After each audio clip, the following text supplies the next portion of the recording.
Karibu sana mwanangu. Asante sana. Haya ni maisha yangu ambayo naishi hapa. Okay. Najua unanifahamu vizuri toka nilipotoka mpaka hapa nilipofika. Na ujio wako kwangu ni faraja.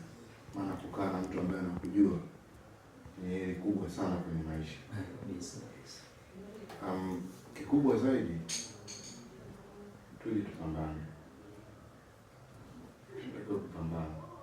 Na kwa kipindi hichi tutaishi hapa kwangu. Asante sana ndugu yangu. Nilipenda nitangulize shukrani za dhati. Pia nashukuru kwa ukarimu wako ndugu yangu kwa kunikaribisha nijumuike na wewe.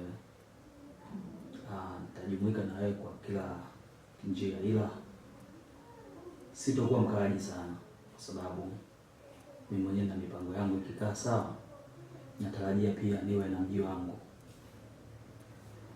Bado kwa asilimia kubwa sana naweza nikasema mjini ni kulala. Endapo kama utafanikiwa ni heri pia kwangu. Sio kwamba utakuwa umenipunguzia mzigo, hapana, bali utakuwa umeongeza cycle ya watu waliofanikiwa. Sawa sawa ndugu yangu. Basi sawa, nimekuelewa ndugu yangu. Tutashirikiana kwa kila aina. Sawa. Abeka. Njoo.